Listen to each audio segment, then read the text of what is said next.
Buat yang sayang sama ayah ibu, jangan lupa like dan subscribe. Nyalakan juga lonceng notifikasinya untuk update video terbaru. Cerita Kanina dari awal sampai tadi jadi inget film NKCTHI. Nonton gak sih? Nonton banget. Ya? Itu kan perspektif anak pertama, perspektif anak kedua, ketiga, orang tua, ya. Terus ngerasa sama gak sih? Ada sedikit Jadi kemiripan. film itu nanti kita cerita tentang hari ini Iya, gitu ya. iya. Tadinya mikir ini apa sih, film judulnya panjang banget gitu ya kan. Udah, tapi kadang nggak bisa ini juga. Jadi sebelum nonton itu keinget film Sabtu Bersama Bapak, inget gak? Oh ya, Sabtu Bersama Bapak. Itu juga filmnya bikin nangis ya. Nah itu pas NKC apa tuh singkatannya? NKCTHI. Nah itu pas nonton itu cuma kayak gini sepanjang film. Kok mirip, kok sama gitu. Jadi tuh kayak dari depan sampai belakang itu kalau biasanya kalau nonton film sedih tuh gue bisa gini loh, Dit.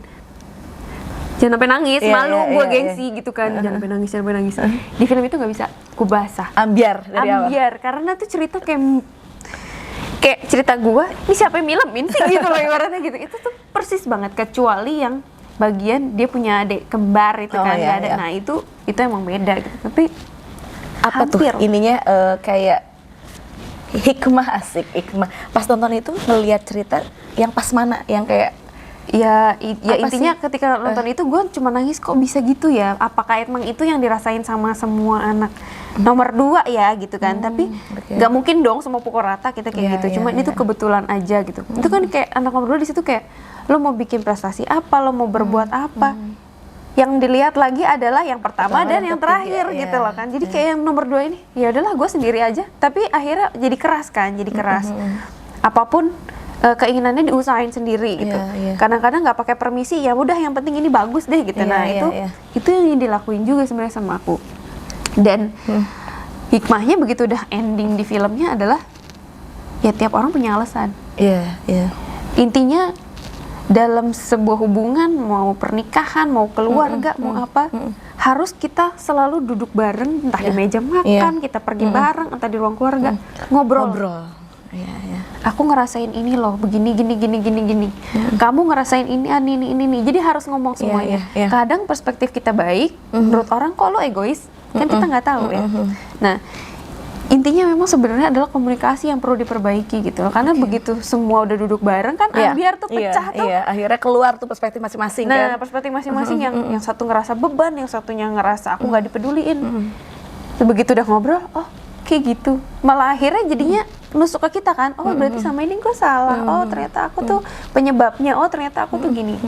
Jadi intinya dapat hikmah dari film itu gitu loh. Nah, itu sebenarnya kenapa kita suka kadang-kadang ya udah satu keluarga besar kita liburan yuk staycation. Kadang nggak pergi usah jauh, staycation karena buat apa, ngebahas yang kayak gitu-gitu. Gitu. Dan kalau Kanina sendiri itu memperlakukan sekarang ke anak gitu nggak sih, komunikasi seperti itu, membangunnya gimana? Anak-anak tuh sekarang ibaratnya kamu nggak suka kenapa, mau apa? Jadi kalau mau namanya anak kecil kan diem dulu, ngomongnya pelan-pelan. Karena kalau ngomong kayak gitu kita juga nggak jelas, ya kan ada marah-marah gitu. Jadi kita harus berdiri di tengah kan. Mana nih yang salah nih? Yang ini apa yang ini? Ini kalau bener, tapi kok bisa jadi salah kenapa gitu. Jadi jangan sampai kita, kan aku tahu rasanya gimana nggak dianggap, ngomong nggak dianggap. Jangan sampai ternyata aku nurunin itu gitu loh. Nah jadi kalau bisa memperbaiki apa yang dulu salah, ya sekarang nggak boleh salah gitu. Pokoknya memperbaiki parenting mungkin kalau dulu yang caranya berbeda kan, kalau dulu kan, kalau sekarang mungkin juga udah dapat juga ya. Tapi bisa dibilang sebenarnya didikan orang tua juga memang sudah memberikan yang terbaik sih ya. Cuman mungkin beda penafsiran ya. Menurut aku apa yang terjadi di anak, karakter anak itu adalah cerminan orang tua. Bener nggak? Jadi kalau misalnya anaknya keras kepala nih, egois, kan kita begini, ini anak susah banget diatur, hal macam. Kadang-kadang tanpa disadari kita yang nurunin loh. Ngaca dulu nih gitu ya. Tapi kan kita nggak mungkin, mama ngaca dulu kali, papa ngaca dulu kali, nggak mungkin. Tapi maksudnya setelah itu, jadi aku yang akhirnya aku sendiri, ya nggak mungkin kan kita nunjuk orang tua, dosa juga kan gitu. Ya lebih baik kita koreksi diri, kita yang nerapin itu ke anak gitu. Jadi kalau sampai anak kita keras kepala kali ya gitu. Kalau sampai anak tiba-tiba ngomong kasar, kita keceplosan kali ya ngomong kasar gitu. Jadi nyalahinnya kita dulu, jangan sampai kita nyalahin anaknya gini, kitanya lupa koreksi gitu loh. Nah, seringnya gitu. Nah, Karina ini kan termasuk yang dekat sama mama, ya kan? Semua cerita tuh terbuka. Tapi pernah nggak ada konflik sama mama? Dibilang nggak pernah, bohong. Iya. Tapi konflik sama mama tuh lebih kayak konflik perempuan gimana sih? Iya. Yang keras-keras udah gitu. Jadi kayak cuman bawel-bawel aja adu mulut. Tapi kalau misalnya yang bermasalah sampai banget itu enggak sih kalau mama. Karena papa tuh dulu selalu nerapin gini, kamu boleh marah sama papa, kamu boleh bermasalah sama saudara kandungmu, tapi kamu nggak boleh sampai bermasalah sama mama. Jadi nggak boleh, apalagi sampai ngediemin. Karena mama itu ibaratnya surga itu di mama. Jadi kalau kamu sampai bikin mama nangis, bikin mama sedih gara-gara kamu, kamu bisa nggak nyium surga gitu ibaratnya. Jadi karena selalu ditanaminnya itu gitu kan, jadi kadang-kadang kalau mau udah gergetan, udah kesebel gitu, ya udah mau gimana ya kayak gitu aja udah, ya maunya mama gitu. Jadi ibaratnya jadi balik nggak mau dikonflikin gitu loh. Karina pengen lebih kenal lagi sosok mama nih. Mama itu sosok yang seperti apa? Ya takut aja. Oke, baik kalau gitu udah ketahuan. Oke. Mama tuh ibaratnya apa ya? Hampir perfeksionis orangnya. Hampir perfeksionis. Ya hampir mirip sama aku sih. Maksudnya tipe orang yang apa segala sesuatunya harus teratur, apa segala macam semuanya mau dipegang. Dan jago loh. Dia ibaratnya dulu tuh mama melewati masa susah sampai masa senang sama papa tuh ada gitu. Jadi maksudnya ibaratnya mama punya sosok yang sabar, sabar dan setia, dan pastinya kalau ke anak-anak tuh mama punya sifat jadi tameng. Jadi tameng, membackup. Jadi ibaratnya ya mungkin itu ya. Dalam suami istri mungkin gitu ya, satunya lagi keras, satunya pasti yang lebih lembut gitu kan. Jadi dulu kalau misalnya aku bergesekan sama papa nih gitu, terus ribut, nah nanti mama nih yang backupin, mama yang ngalem-ngalemin gitu, atau misalnya ngejelasin nih gini gitu. Karina pernah ngeliat mama nangis gak sih? Kalau secara langsung gara-gara gue nggak tahu ya, kayaknya sih nggak pernah sih maksudnya. Tapi kalau gitu karena punya tameng gitu, ya nggak tahu ketika lagi nge-backup terus jadinya malah jadi ribut sama papa, misalnya jadi nangis atau gimana ya nggak tahu juga gitu. Tapi kalau secara langsung sih sebenarnya enggak. Dalam diri aku tuh udah kayak papa nggak ada, ya berarti harus ngurusin mama gitu kan. Tapi balik lagi mau ngurusin mama itu nggak bisa sepenuhnya kita ambil alih kan, karena ibaratnya anaknya 3 nih, kalau mau diambil alih 1 orang, nanti yang 2 kayak ngerasa kok dihalang-halangi sih atau apa gitu kan. Jadi kita harus tetap seimbangin. Makanya dari semenjak papa nggak ada sampai sekarang tuh kita bikin rolling lah. Jadi siapa nih gilirannya mau ini. Jadi ibaratnya 2 dari 3 anaknya harus standby, ada selalu di rumah ya, biar nggak hilang ya. Namanya mungkin kan belahan jiwa hilang. Beda sama kita kalau anak kan orang tuanya hilang, kita punya pasangan, masih ada pasangan yang hibur, masih punya anak yang hibur. Tapi kalau pasangan kita yang nggak ada, kan lebih hilang gitu loh rasanya kan. Gitu. Nah itu kita ngejaga jangan sampai maksudnya jadi sedih terus mikirnya macem-macem juga gitu loh. Dari kecil sampai dewasa ini yang malah tanamkan nilai-nilai apa sih buat Karina? Mama sama papa tuh kebetulan untuk ngebesarin anak kompak. Cuman caranya satu lebih lembut, satunya agak lebih keras gitu. Jadi kalau udah mau gini gitu kan. Nah, sebenarnya secara ngedidik anak itu mereka kompak dan utamain semua itu mesti jujur. Jujur, nggak boleh jahat sama orang. Kalau mau punya sesuatu, punya cita-cita, punya keinginan, kejar, tapi nggak boleh sampai nyakitin orang. Pokoknya lakukan segala sesuatu itu halal, pokoknya harus halal. Jadi mau ditawarin ini kayak ini itu, pokoknya yang caranya ibaratnya cara lebih cepet gitu ibaratnya. Nggak usah. Nikmati proses aja. Kamu ibaratnya kalau nikmati proses, nanti tiba-tiba di atas, kalau caranya halal itu lebih berkah lah ibaratnya gitu. Lebih berkah, lebih tahan lama dibandingkan kalau kamu mau pakai jalan pintas, pakai cara apapun, jatuhin orang, mau apa segala macam, cepet naiknya. Tapi nggak berkah, akhirnya ya ntar jadi penyakit, ntar jadi kehilangan, kemalingan, apa segala macam gitu. Makanya diajarin harus jujur, harus jadi orang baik, harus apapun kerjainnya jangan cara yang berkah, cari rezekinya harus yang halal. Pokoknya nggak usah neko-neko gitu loh. Kalau misalnya ngerasa berteman sama seseorang, dia mulai neko-neko, lebih baik mundur gitu. Lebih baik dianggap orang aneh daripada kita nggak sesuai syariat gitu kalau papa mama. Masya Allah, ditanamkannya luar biasa nilai-nilai kehidupannya. Masya Allah. Sekarang Kanina melahirkan Naila kemarin kan ya. Kebayang gak sih Kanina, maksudnya menjadi sosok ibu terus melahirkan seorang anak, akhirnya jadi kebayang gak perjuangan ibu seperti apa pada saat itu? Jadi lebih tepatnya aku ngelahirin yang kedua. Yang kedua, oke. Jadi kan aku waktu mama ngelahirin aku itu pendarahan, bleeding. Oke. Nah, aku cuma mikir, kok bisa? Nggak tahu. Padahal anaknya mah kecil, tapi gini segala macam pokoknya jadi bleeding aja gitu. Nah, anakku yang kedua kebetulan kasusnya sama. Jadi aku ngelahirin tuh bleeding gitu kan, pendarahan. Terus aku cuma gini, oh gitu ya mbak, ternyata ya kok pendarahannya gitu. Tapi ceritanya bukan yang terus jadi yang melo, tapi malah cekikikan, hahaha, tapi ya jadi berasanya lucu aja ya, gitu ya, ternyata gitu ya, gini. Jadi merasanya gitu, iya bayangin mama gitu, kita tuh memang bukan tipe-tipe dramatisir kan, keluarga gitu. Aku justru titik aku merasa menjadi seorang ibu itu berarti kayak apa, bukan justru pada saat ngelahirin. Ketika apa rasanya? Ketika ngegedein. Oke. Kebayang nggak?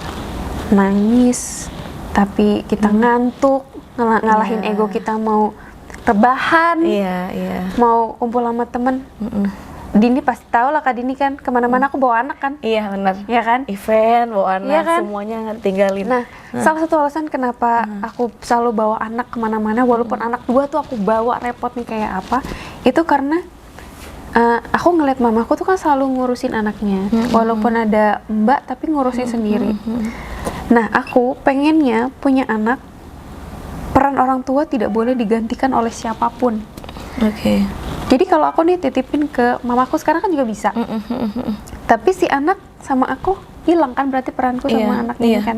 Nah, makanya kenapa aku bawa kemana-mana, itu aku pengen ngerasain seberat-beratnya jadi orang tua tuh kayak apa sih gitu. Oke.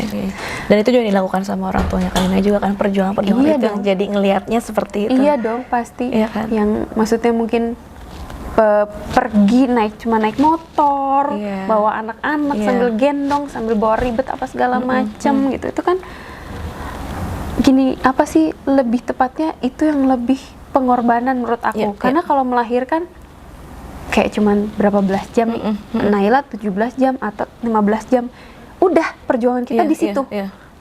Tapi abis itu lebih panjang, bertahun-tahun gitu loh. Jadi ibaratnya perjuangan itu yang bertahun-tahun menurut aku gitu ya. Dan hamil 9 bulan itu mau mual, kayak mau sakit pinggang, mau apa, menurut aku itu bukan beban, tapi itu memang kodratnya memang harus diterima gitu. Dan kalau kita ngeluhin, aduh sakit apa, nggak ada selesainya. Justru kalau kita lagi ngerasain sakit kayak gitu, kita cuma gini, alhamdulillah ngerasain begini, nggak ngerasain orang susah pengen hamil, ngerasain susah orang program. Ini cuma ngerasain pegel loh gitu. Jadi bukan ngeluhin yang lain, tapi ngeluhinnya lebih kayak bersyukur aja, lebih kayak refleksi lagi gitu. Jadi apa-apa bukan ke arah negatif, tapi coba dipositifin gitu loh. Kita nggak tahu ya, maksudnya pengorbanan orang tua ke kita tuh kayak gimana sebenarnya. Cuman ada momen nggak sih Kanina ngelihat tiba-tiba mungkin satu momen pengorbanan, entahkah itu mungkin mamanya Kanina atau papanya Kanina, tapi di situ Kanina bilang kayak, wow ini luar biasa banget sih. Ada nggak? Aku selalu lihat pengorbanan orang tua, karena kita tuh nggak bisa copot. Ada kan ibaratnya, Ma aku mau jadi ini ya, oke. Hati-hati ya nak, pergi sendiri, iya kan? Pergi sendiri, entah anaknya mau naik angkot, kayak mau naik Grab, mau naik apa gitu kan. Oke, hati-hati. Kalau aku dari dulu nah aku tuh ada ini loh kerjaan ini. Oh ya udah, berarti besok dianterin ya. Jadi selalu. Jadi siapapun, entah dianterinnya berdua sama papa, dianterinnya cuma sama mama, pokoknya selalu. Jadi setiap proses itu nggak pernah aku sendirian. Kalau maksudnya ada pekerjaan atau apa tuh selalu ada mama dan papa. Support system itu. Dan mama papa tuh nggak pernah lepas juga. Jadi selalu berdua kemana-mana tuh. Orang-orang tuh selalu merhatiin. Udah baju warna selalu sama. Kemana-mana selalu berdua. Makanya sekarang begitu nggak ada, hilang banget tuh. Makanya biasanya selalu berdua. Perkara cuman mau ke depan warung berdua. Insya Allah so sweet. Perkara cuman perpanjang kendaraan berdua. Pokoknya nggak pernah lepas. Nah makanya sampai kita anak-anaknya pun tuh kemana-mana selalu bareng, selalu ditemenin. Pas kemarin papa nggak ada, Mama pernah cerita apa nggak? Mungkin curhat apa gitu perasaannya sama Kanina? Ya pasti kan kayak mama kangen, mama apa gitu kan. Kalau yang laki bilang ya udah lah Ma, Al-Fatihah aja gitu kan. Dia mungkin lebih ke cowok kan, lebih ke cowok. Udah Ma, Al-Fatihah aja, jadi itu tenang gitu. Begitu ngomong ke aku, ya udah mama mau nangis aja. Dilepas Ma, aku bilang gitu. Papa tahu kok mama kangen gitu. Cuman mama harus syukuri papa pergi dengan cara yang baik. Kalau mama nangisin terus, ya sama kayak aku bilang itu. Kalau mama tahan terus, nanti papa jadi nggak nyampe ke tempat papa yang enak. Tapi kalau papa mau nangis, mama mau nangis. Mama kangen, mama sholat, mama peluk, foto, mau apa? Lakuin yang bikin mama lega. Mama mau nangis, tiba-tiba nangis sesenggukan karena kangen, nggak apa-apa. Mama mau berkali-kali ke makamnya papa, ayo ditemenin. Tenang, akhirnya makanya sekarang lebih happy gitu loh, karena disuruh keluar kan lebih enak emosi gitu kan. Sampai kemarin 40 harian. Makanannya apa Mah? Mama mau nasi kuning karena papa suka nasi kuning.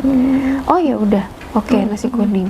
Mama mau buku yasinnya kayak gimana? Mama mau tulip karena papa suka tulip. Papa suka tulip warna kuning.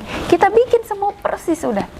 Jadi kita ikutin aja maunya apa gitu kan. Maksudnya selama permintaan juga kan nggak aneh-aneh ya. Maksudnya masih bisa dikabulkan gitu ya. Ya udah gitu. Pokoknya mama mau persembahan yang terakhir buat papa yang bagus-bagus. Masya Allah. Aduh. Aku punya cerita satu lagi, boleh nggak? Boleh nggak? Boleh. Mau nyampein cerita apa silakan. Boleh buat sobat silaturahim. Jadi gini, tahun lalu itu papa itu haji, berangkat haji.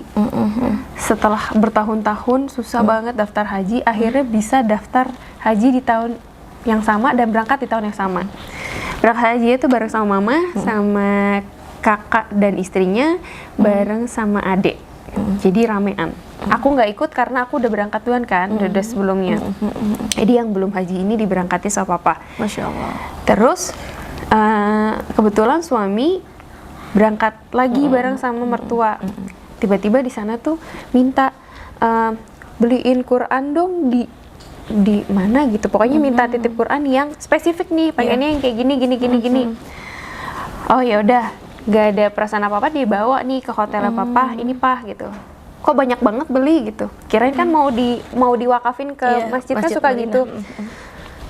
Oh iya, nggak apa-apa gitu. Nah pulang dari haji tuh bulan Agustus ya kalau nggak salah tahun lalu ya, Juli Agustus. Papa ulang tahun di Oktober, ulang tahun terakhir berarti ya kemarin ya. Ulang tahun di Oktober.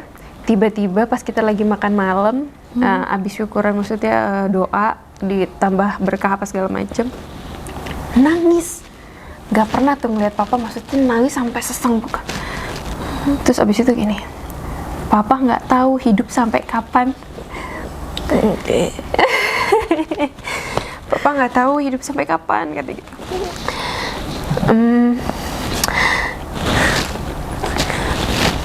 Papa kasih Al-Quran ini buat anak sama mantu.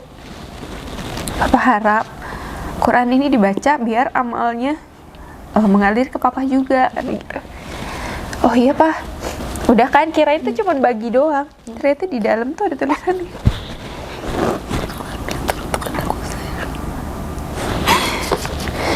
Nih, di dalam tuh ada tulisannya lengkap, nama dan tanggal dikasihnya sama papa. Jadi papa bilang, papa nggak tahu hidup sampai kapan, katanya gitu. Papa harap kalau papa nggak ada, Quran ini bisa dibaca terus ya, biar ngalir ke papa, katanya gitu. Dan ini baru nggak tulisannya pas kapan ini? Pas udah nggak ada. Jadi ini ulang tahun terakhirnya papa ngasih ini, gitu. Oh ternyata ulang tahun di tahun berikutnya udah nggak ada, gitu. Jadi ngasih ini. Baru nggaknya kemarin berarti? Jadi kan kita mikir, papa kenapa sih kok tiba-tiba nangis gitu kan? Terus abis itu ngasih ini. Papa nggak tahu hidup sampai kapan. Papa harap anak-anak papa sama anak mantu bisa baca Quran ini, biar amal jariah papa bisa terus mengalir, katanya gitu. Ini maksudnya. Ternyata jawabannya ini, gitu kan. Beliau nggak ada. Dan pada saat bulan puasa tuh kemarin, sempat gini, Quran papa dibaca enggak, katanya gitu. Baca kok, gitu. Aku tadarusan bareng. Jadi memang sama suami tuh habis sholat baca nyicil-nyicil, emang sesempatnya gitu kan, tapi baca dan pakainya ini gitu. Baca kok, ya alhamdulillah. Dan terus ngasih pesan, papa seneng Nina sama Abi udah baca Qurannya, mudah-mudahan bisa diterapin ke anak-anak yang lain, segala macam. Ini ternyata maksudnya, coba deh, kebayangin nggak ada pesan terakhir yang disampaikan di tahun lalu tanpa kita punya. Tahu. Iya, kebayang. Jadi kalau orang tua punya pesan, kerjain deh. Karena kita nggak tahu kan siapa yang duluan nggak ada kan. Iya. Kita tahun lalu siapa yang mikir kalau tahun ini nggak ada, gitu kan. Tahun lalu juga siapa yang mikir kalau tahun ini bakal nikahin adik gitu, bakal punya mantu lagi. Dan ini adalah satu-satunya menurut aku harta berharga setelah mama adalah titipan ini. Masya Allah. Ditulis pakai tulisan tangannya, Pakai tanda tangan. ditanda tangan, namanya satu persatu. Ya. Dan teruntuk anakku sayang. Iya. Tanpa dia bilang ya. Dan ini beli di tanah suci. Gitu loh. Bukan dia beli di toko buku di sini, tapi dia beli tanah suci. Ibaratnya dia sudah meniatkan itu semenjak dia berhaji kan, berarti sampai sekarang. Itu kado terakhir papa berarti. Terakhir. Nina mungkin ada pesan-pesan buat sobat silaturahim yang lagi nonton, tentunya yang masih punya orang tua ataupun yang orang tuanya juga sudah tidak ada, mungkin ada pesan-pesan buat sobat silaturahim.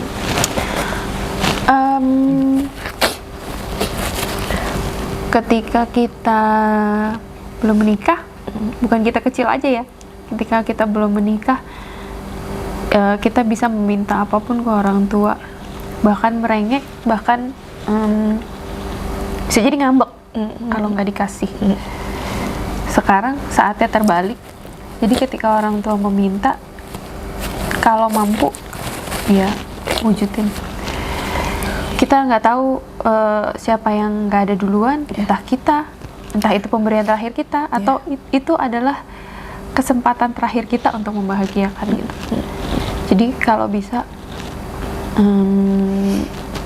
bahagiain deh apapun itu. Sebelum kita closing ini Kak Nina, ada lagu nggak yang mengingatkan Kak Nina sama papa, atau papa suka banget lagu apa gitu? Disuruh nangis lagi.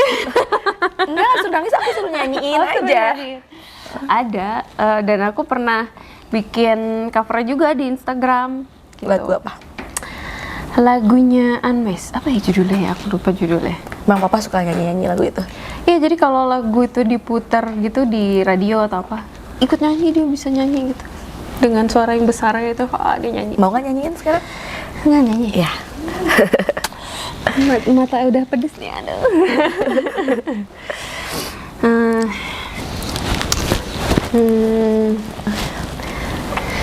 Aduh, gimana?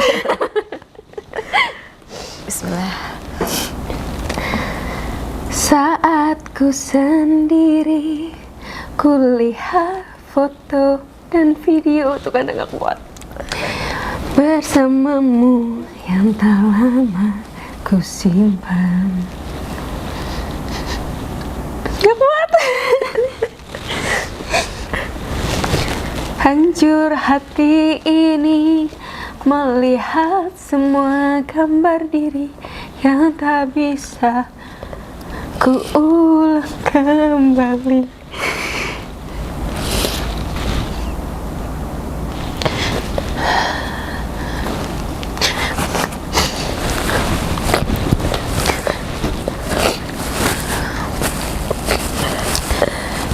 Ku ingin saat ini engkau ada di sini, tertawa bersamaku seperti dulu lagi.